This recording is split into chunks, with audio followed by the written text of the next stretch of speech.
In this video, you're going to learn how to log into the Help Center, request a service, and utilize the knowledge base. To get started, we'll begin at the Midland College homepage, which is midland.edu. From here, we'll click Faculty and Staff, and then we'll go ahead and click Help Center. This page represents the Help Center.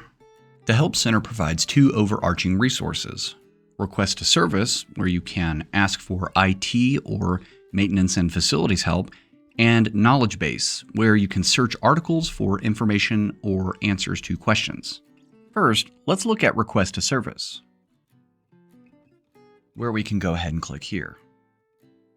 This is an excellent tool if you need help with a range of IT or maintenance and facilities issues.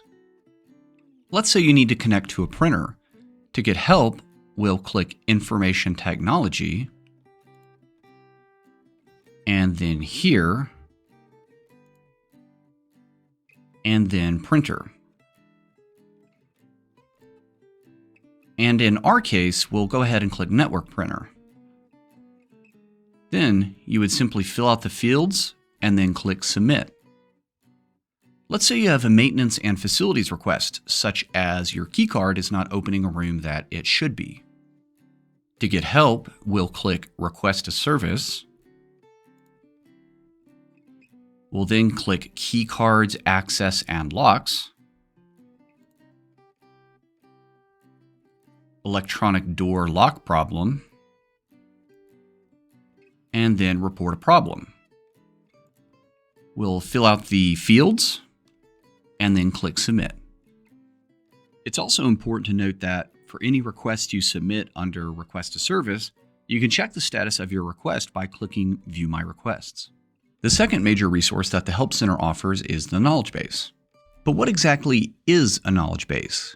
A knowledge base is a centralized repository of information that provides users with easy access to relevant institutional knowledge and expertise. Think of it as a library exclusively for Midland College employees where you're the librarian. But instead of helping others find information, you're helping yourself. Let's say you want to know how to set up your voicemail. Well, go ahead and click Knowledge Base, where you'll see a couple of categories as well as some articles below. In our particular case, we'll scroll down and click here, and we can see what we need right here. Keep in mind that there are many knowledge base articles that exist and more are being added on an ongoing basis. You can also call or email the IT help desk or maintenance and facilities.